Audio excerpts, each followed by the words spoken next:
Welcome back, everybody. We're here with another exciting episode of the Strategy Gap. I'm Jonathan, I'm Joe.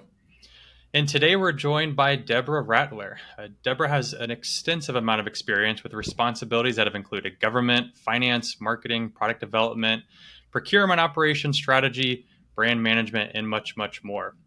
She's actually a boomerang government worker, having begun her career in DC as a consultant and then returning several years later to become the assistant city manager for the city of Peoria.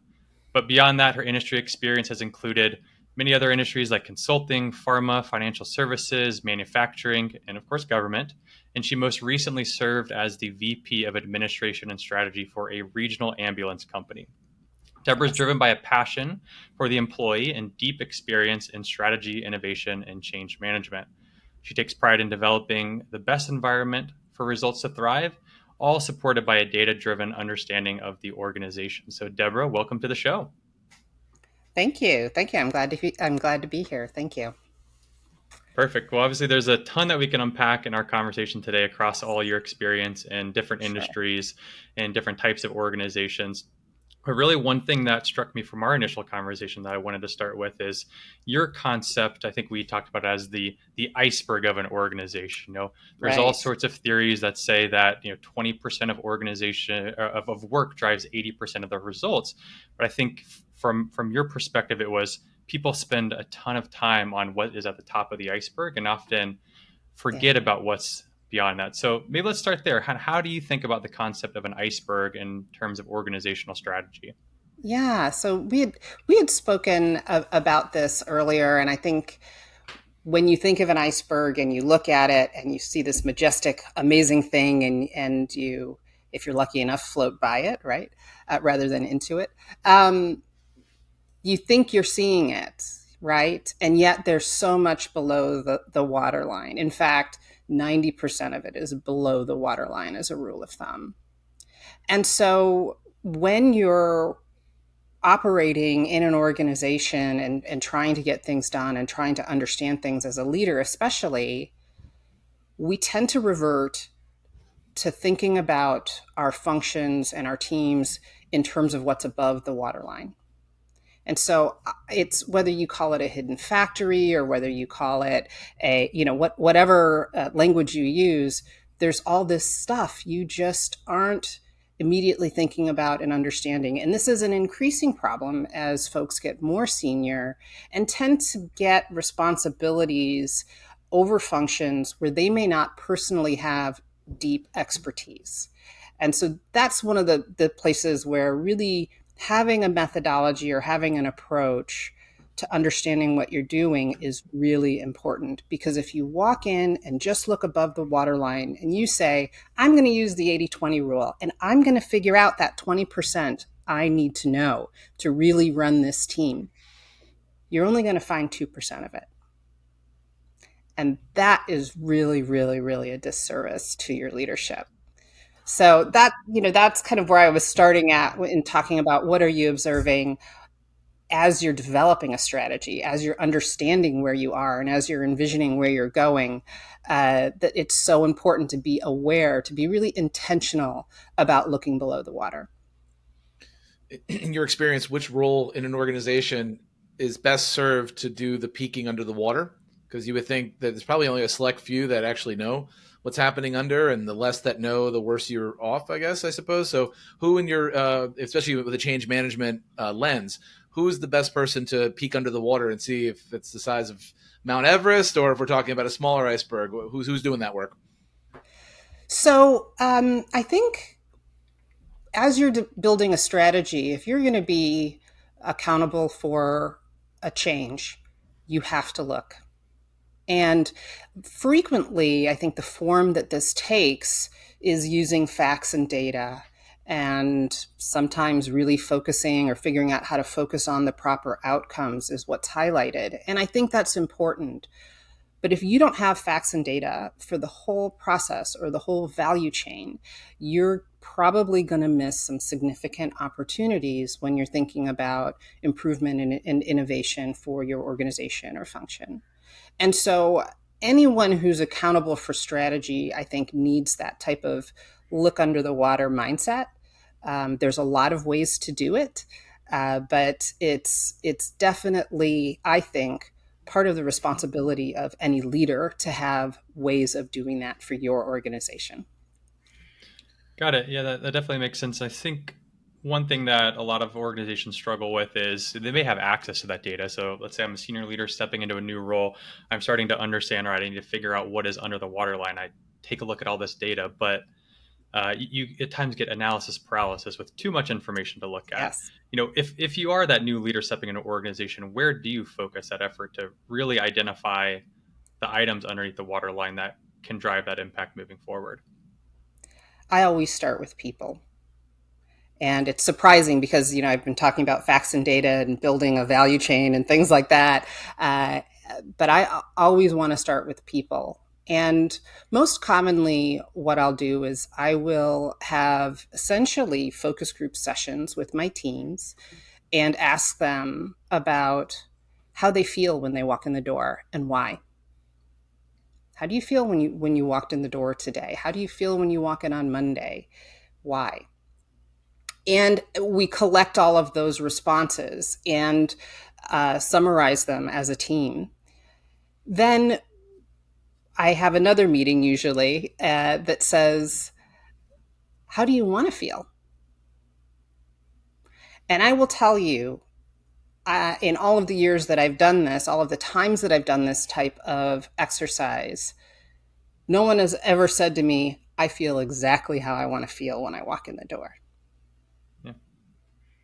And so by doing this, I think there's a few things that happen with this sort of approach.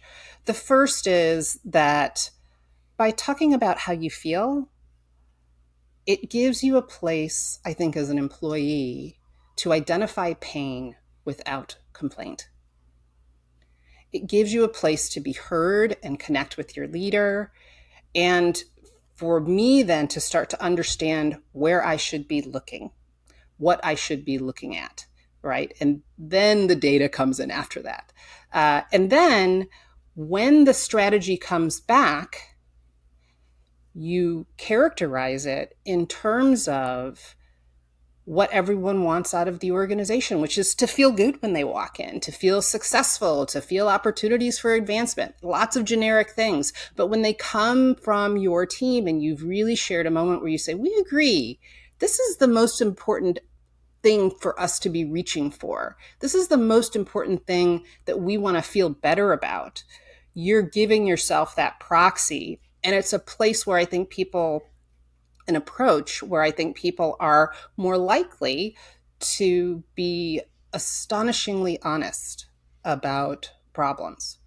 It's not a comprehensive approach. It doesn't unwrap every single problem, but it's a really great way to probably find some good low-hanging fruit. A lot of these things can be simple leadership decisions, and it builds up the trust and credibility piggy bank that we all need to fill as leaders in order to really lead profound innovation, profound change. Because when that trust is there, maybe it's 6 months later, maybe it's a year later, and you really have that depth of knowledge to confidently say, we need to overhaul our ERP.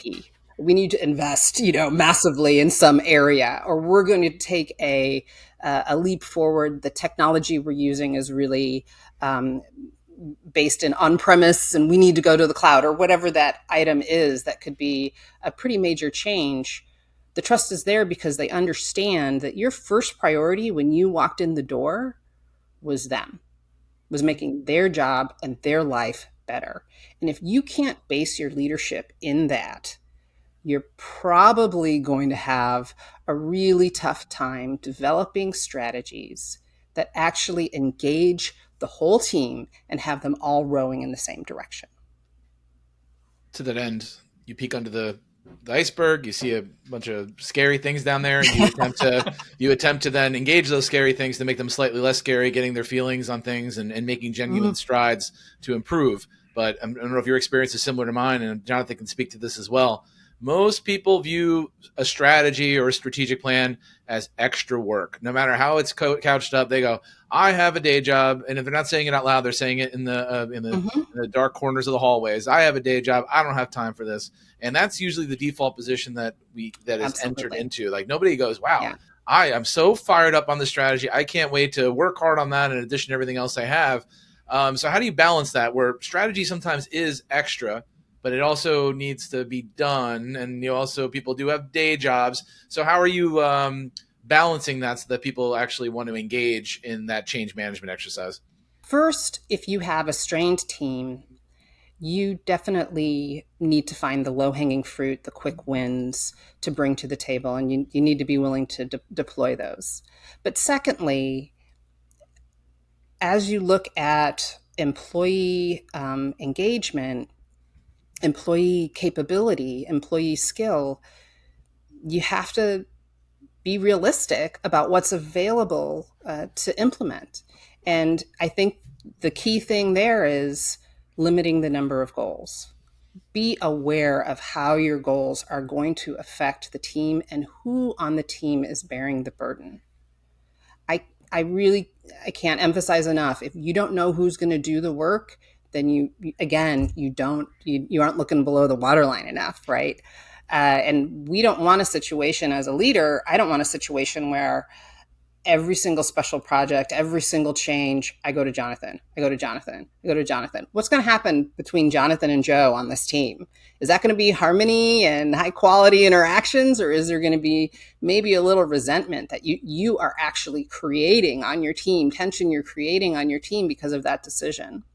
So by keeping the numbers of goals low and targeting a relatively uh, smart spread engagement, targeting the more energized employees, to be honest, you can really start to protect your progress. So you mentioned strategy. Sometimes you have to be less is more. I think we couldn't agree more on this Mm-hmm. podcast. We talk about less is more all day Mm-hmm. because a smaller plan is not a bug; it's a feature. But the Right. idea of strained teams. If you were to ask 100 teams, "Are you strained or are you not?" You're probably going to get something close to 100% that would say they're Yeah, strained. It's sort of like, "Hey, are you paid absolutely. enough?" No one's ever going to say, "Yeah, you know what? I'm paid Yeah. more than I expect." It's one of those weird questions. So how do you, I guess, discern who is really strained and who's like saying they're in the quotes you can't see strained, where they actually might have some additional capacity, but they don't want to take on that work? How do you determine who's actually strained and who isn't? You listen. You listen and ask questions. You really have to do it that way. Um, you can't tell by arm's length whether or not someone is struggling. And if someone's needing more support in terms of skill development or more technology or better technology, equipment, et cetera, to do their job. So when you enter that situation, I'll tell you, people say a lot. Hmm. People say a lot if you're willing to stop telling them what to think. And when you have those engagement moments, and that can be things like skip level discussions that can, and being very thoughtful about how you engage employees to understand where the pain is in an organization and what the languages people are using to talk about that pain. You'll see processes or sub steps or a desk come up again and again and again. And so that may be a place where there's either a skill, an engagement, or a employment gap, like how do we have enough talent doing that process. But ultimately, when you are strained, again, as a leader, part of your job is to understand those strains, and when you need more, you advocate for more. And it doesn't have to be permanent more, but you advocate for more. Makes sense. Yeah, so certainly a big aspect of this is listening as a leader and kind of Mm. having those conversations, but being willing to listen. I think one other problem that I've seen that organizations struggle with is you can listen, but there's only so much that the other individuals may be willing to say. I think the phrase you used earlier was give people an opportunity to speak their pain without it being a complaint, which I love. you can make it as welcoming as an environment as you want, but you're still going to have people like, yeah, oh, okay, yeah, speak Mm-hmm. freely, tell us your complaints, Right. and they kind of know there might be something kind of waiting for them on the other end of that complaint in a negative way. What Yeah. techniques have you used in your career that makes it so that it truly is an open conversation instead of being perceived as a gotcha conversation? Right. So first of all, I think there is a lot to be said for going out there and getting that training as a leader around difficult conversations, whether it's having to say no on something someone really is passionate about wanting to proceed to do, etc. Um, and building those skills as a leader to ask questions in the least inflammatory way. Some of the common things that are talked about in these courses are things like working to couch a problem or a question in terms of how or what, not why or who. If you say, "So what's bugging you about that?" That's a very different question to, "Why is that a problem?" Oh, right? And then for you as a leader, having the discipline to understand something very robustly before you act, um, and the transparency that you are acting on something, provided that that's an appropriate thing to share, obviously. Um, I think there's a premise that's running through this line of questions that I would like to take a moment to talk about. Sure. And that's that strategy has to have everyone from day one on board and marching in the same direction. And in point of fact, change management works in a very different way, right? Change management works by starting with folks who are super engaged and motivated towards the outcomes, the events, the activities that you're encouraging or wanting to get out of your organization. And it's starting there and tooting the horn when that success happens, finding that recognition moment. Hopefully your HR organization is going to help you understand pretty quickly what type of organization you have in terms of preferences around recognition and rewards. Use them. Don't be stingy. It costs almost nothing to write a personal card that said, "You're amazing. This was an amazing job." And when people are putting that effort in. And if you're Mhm. getting that in response, that's important. If you can issue a spot bonus because someone burned the midnight oil for a month in order to produce a new data paradigm, well, yes, let's make sure that we as leaders are doing our job, because our job is to make sure you want to do your job and that you want to do it really well, and that you're going to give us as much discretionary effort as possible. And so I just want to kind of back into that in terms Mhm. of, it isn't about necessarily everyone on day one. It's about wanting people to join you in that tent where you're having a great party, but you're working hard. Yeah. No, I appreciate that. And it's a great clarification. Certainly we've talked a lot about kind of listening, and all of this is focused on really that beginning phase of entering an organization, or entering a strategic planning or whatever strategy process. I think kind of continuing through that overall process into execution, one thing I see organizations struggle with is they create this plan, and it's completely final. And even if you do all the Mm, listening, you kind of then take a step back and say, wait, you were encouraging conversation, but now that it's set in stone, we're not going to have a conversation anymore, as yeah, opposed to having some fluid strategy that's continually adapting. What's your yeah, perspective on the balance between a final strategy and something that's constantly evolving? yeah. I think if you are not regularly updating your team on a transformational journey, about if you have 15 goals, you pick one, maybe two, depending on the structure and size of your team that you're going after. You give regular updates. I frequently will have regular, probably weekly, usually team meetings, sometimes bi-weekly, depending. And you say, here's the 15 things. I'm going to remind you how you felt. I'm going to remind you what you wanted to feel like. I'm going to remind you the 15 things that we were going to do to get there or change to get there. These are the two we're working on. Number one's doing this and number two's doing that. What do you guys know about it? Is there something I need to be doing to make this work better? Is there something new happening, right? And if you're stuck, that's where those questions are going to be especially important. If you have, especially in your head, a timeline like, that should take about 3 months and you're in month 6, right? That's definitely a time when you want to step back and regroup. And also having those prioritization conversations with your team. You know, all 15 things are going to get done. Some might have a logical order that you do A before B, fine. But ultimately, if changing the PTO recording system, is just as available as changing the badge access process for the front door, um, then you have to pick.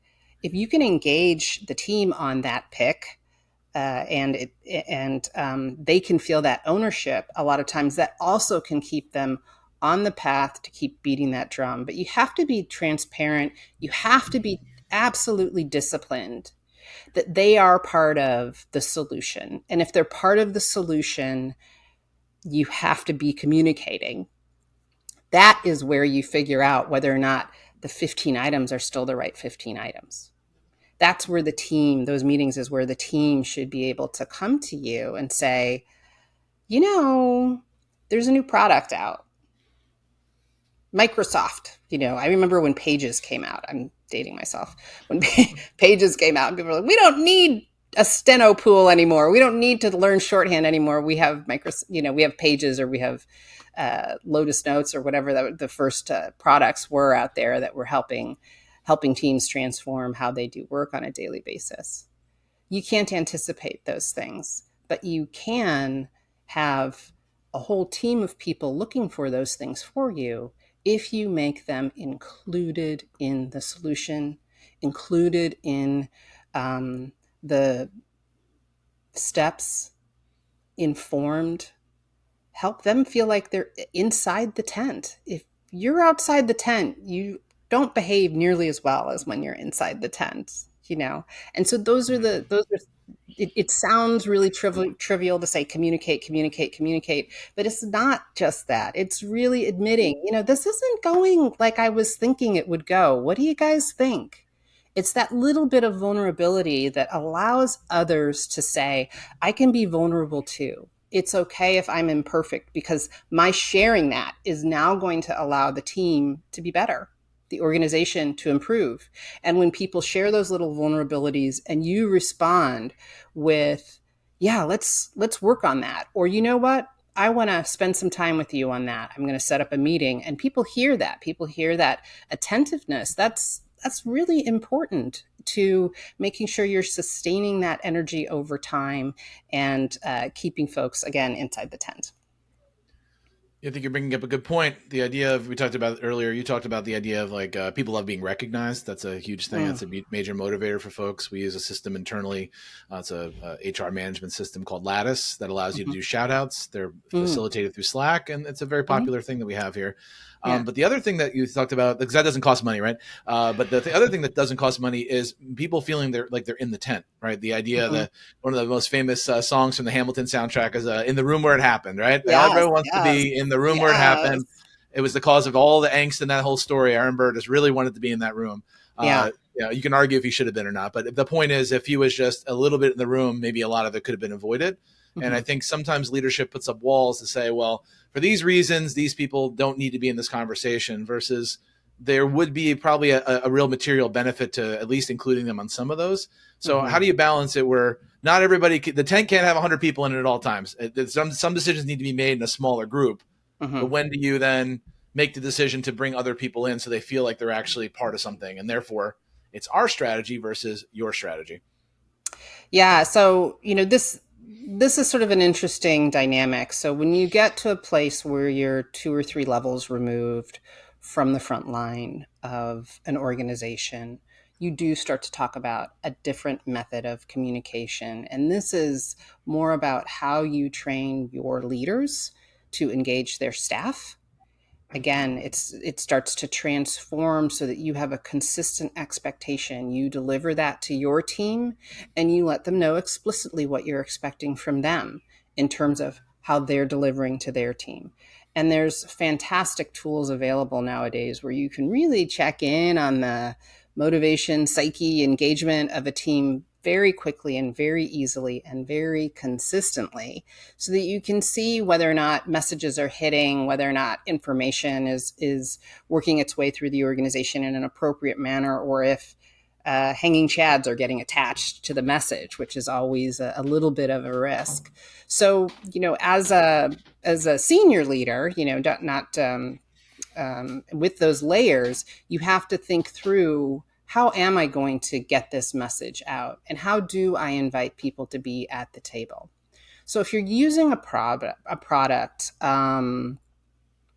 there's some micro survey, micro polling products out there that are excellent and highly automated. That would be the kind of thing where you say to your team, I want to talk about goal 1A with you guys. I want you to be prepared to have conversations with your teams about it. It's delayed. I'd like you guys to start talking about what are some opportunities to expedite, or if we're doing something wrong. Are we on the wrong path?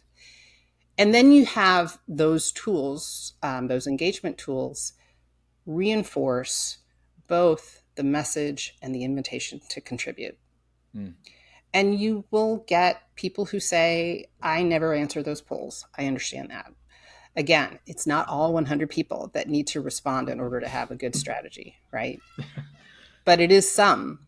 And so if the answer is 0, then you're getting your answer, right?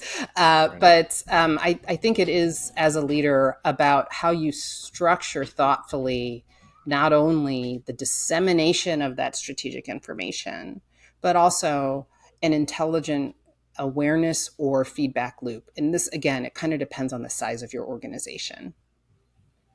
No, yeah, I absolutely love that. And I think it's obviously important, not just the conversation at the beginning and keeping them involved, but throughout that process, and particularly when it comes to the problem issues.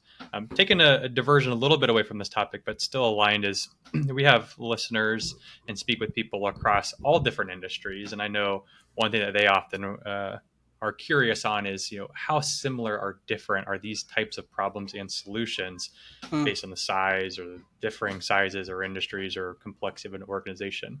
And you said a unique perspective where you've been in many different industries and many different types of organizations, on both the private, public, and government sector. So I'd be interested kind of on any of these topics or strategy as a whole. Is it pretty similar across the board, or are there distinct differences as you join different types of industries and organizations? I think if I was going to summarize a response to that question, it would be, industry doesn't guide strategy. Industry doesn't trump strategy. Culture does. And so when you enter a new organization, it's you can name businesses that are in the same business but have wildly different cultures. Think of Sears Roebuck in the 1960s, mass distribution of goods across the United States. Amazon. I'm telling you, implementing a strategy is going to be different in these two organizations, but they are, largely speaking, though the methodology is different, the same kind of organization, the same industry, sales of home merchandise and goods.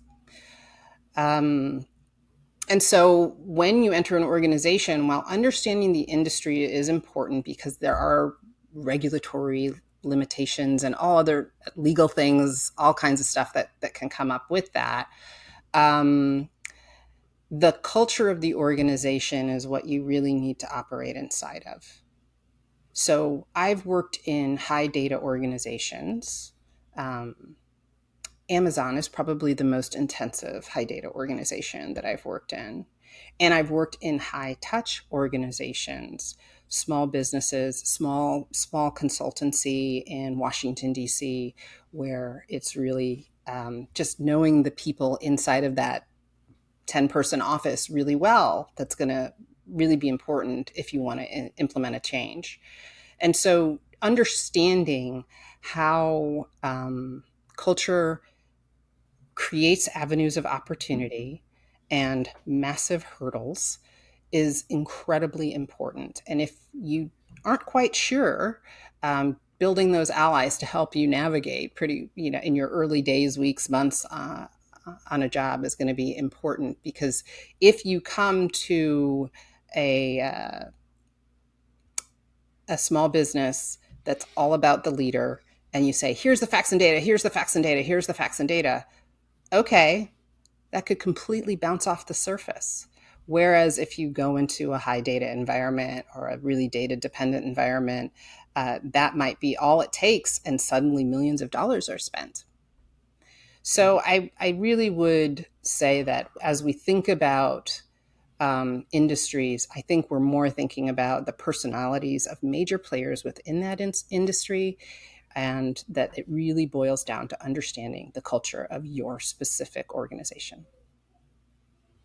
Excellent. And thank you for that. And you bring up Sears Roebuck. I always found it fascinating that you said it was like sales for home goods and things like that. I realized you can actually buy a home back in the day. You can get a prefab home purchased through a catalog, and they'll bring it and they'll build it on your property. I thought it was a wild concept. I have a friend who lives in one. Yeah, they built one around the corner for me. It's still good. Yeah, it's not a bad situation. It was funny watching them build it. It was like a layer cake almost. Yeah. But with that being said, though, we've enjoyed the conversation, and we have time for one final question. And that question is the question we ask all our guests: is that if you could go back in time and speak to yourself at the beginning of your career and strategy, what advice would you give yourself? I would probably say to myself, listen to your gut. I think sometimes we know whether or not something's going to work. We don't know exactly why. We don't exactly know maybe what a person is doing on the team, or what their resistance might be, but your gut knows. And really tuning in and listening to that voice, I think that's a really important thing to develop over time. You're never going to get 100% of the choices right. Never. In fact, it sounds, according to Pareto, you only need to get about 20% of the choices right to look 80% good if you get the right choices right. That's good math. That's good math. I like it. Perfect. Well, we appreciate all the insights. I know I learned a lot during this, and a lot of good quotes in there that I will be saving for later usage. So, Deborah, we appreciate your time, and look forward to talking to you more in the future. All right. Thank you. Bye, guys.